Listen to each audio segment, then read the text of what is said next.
Hey everybody, this is Kris and you're watching Ready to Die Fighting, and today we are talking about firearms for beginners.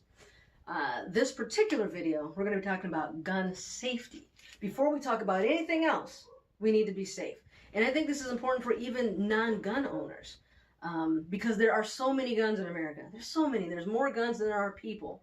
I forget the exact numbers, but it's high. Your chances of encountering a gun, even if you don't see it, there's so many concealed carry or licensed concealed carriers and people who are non-licensed who are just carrying illegally. Chances of you being around a gun are probably higher than you realize.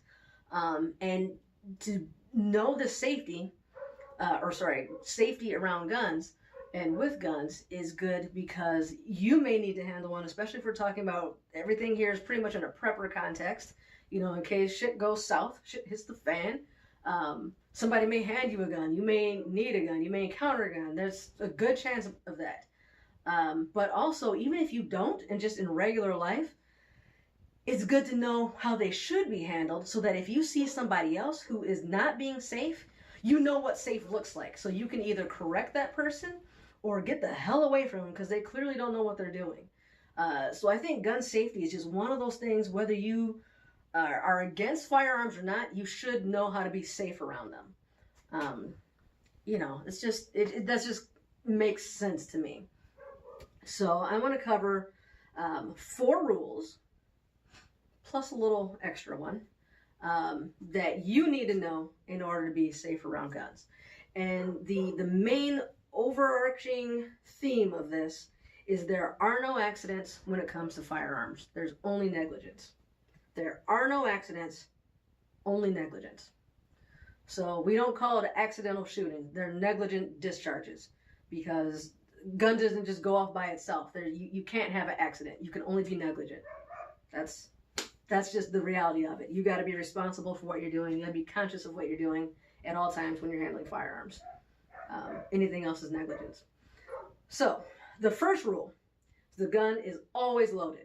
The gun is always loaded. Even if somebody hands it to you, they say, oh, you know, they just unloaded it. They tell you unloaded it, and they hand you a gun. That gun is loaded. If you unloaded it yourself, you swear you did, still treat it as it's loaded. And there's 2 reasons for that. The first is just kind of a backup plan, you know? Like, in case you think you unloaded it and you're wrong, if you still treat it like it's loaded, accidents can't happen. Negligence can't happen. You're being responsible with it. You're treating it as though it's loaded. Even if whether it's loaded or not, then it doesn't matter. If you treat it like it's loaded, it's going to be safe. The second reason is it's muscle memory. It's habit. If you always treat it like it's loaded, then you don't have to so much think about it under stress and worry about doing something stupid when you're under stress. Like, you have the habit of always treating it like it's loaded and kind of babying that gun, you could say. Then you fall back on your training. You know, you almost, what do they call it? Yeah, it's just muscle memory. So you're always going to be safe. And you want to build those habits when there's no stress, so that when you are in a stressful situation, you're going to be safe. You know, you don't have to consciously think about, oh, where's my finger? Is it on the trigger? Should I hold it this way? And it's robotic, it's automatic. You don't have to think about it. Your brain can be concentrating on other things and know that your hands are being safe with your gun. So that's the 2 reasons why you want to do that. So, number 1, the gun is always loaded. If you don't remember any other rule, remember that one, and that one should keep you pretty safe. That should keep you really safe if you remember only that one rule. The gun is always loaded. Rule number 2, never point the muzzle or the bang end of the gun at something that you're not willing to destroy. So you don't point it at yourself, you don't point it at your dog, your friend, your TV. If it's something you care about and you don't want it to be destroyed, even by accident, don't point the gun at it. Because people are humans, negligent discharges do happen, and when it does happen, you want it to hit the floor or, you know, something else that you don't care about. I don't know what that would be, but just keep that in mind. Never, even as a joke, never pretending or playing or anything. Even if you know that the gun is unloaded, you know it's unloaded, that gun is still loaded, so you don't point it at anything that you don't care about. Rule number 3. Keep your finger off that damn trigger. finger stays off the trigger unless you are ready to destroy that thing.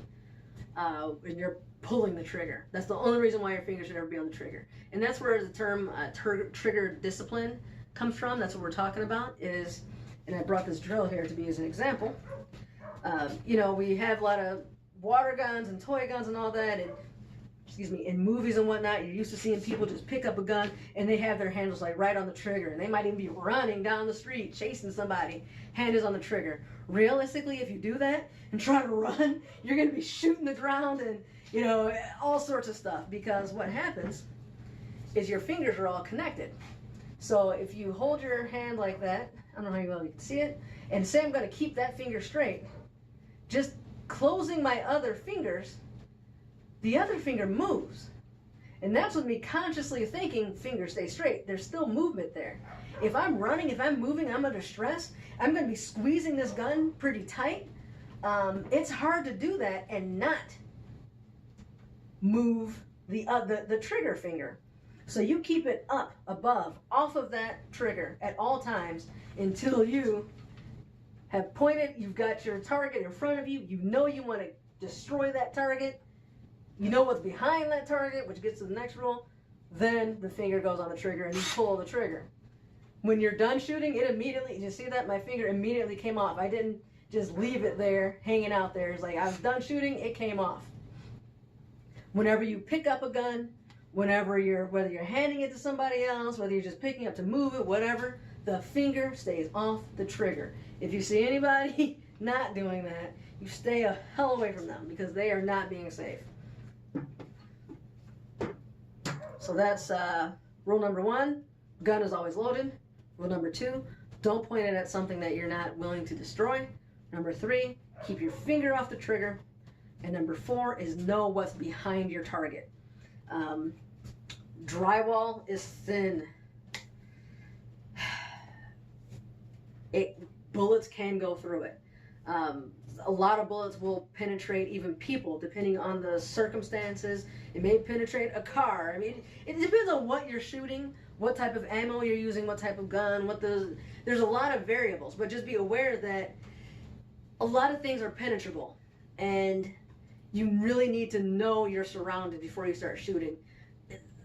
One of the worst scenarios I can think of is if I'm trying to shoot an intruder, and you go and shoot and not realize that your kid or whatever is hiding in the bathroom or whatever behind them, and you shoot and go through and you kill them instead. It is hard hitting a moving target. Even at close range, under stress, it is hard hitting a moving target. The likelihood of missing is high. Be aware of what you're shooting, because of what you're shooting and where you're shooting and the surroundings around you. You don't want that on your conscience, to hurt some innocent person because you're trying to defend yourself. Yes, you want to destroy that target. That target's a threat, a deadly threat, and you're going to shoot it. But you can't risk hurting an innocent person. So those are the 4 rules. I would add a 5th thing. Don't pull your gun out unless you plan on shooting. You see in movies all the time, people just have conversations with their gun pointed at. No, this isn't a movie. Don't pull the gun out unless you're shooting. I gotta go. I'll catch you guys next time. We'll cover some more stuff in the next video. Thanks for watching.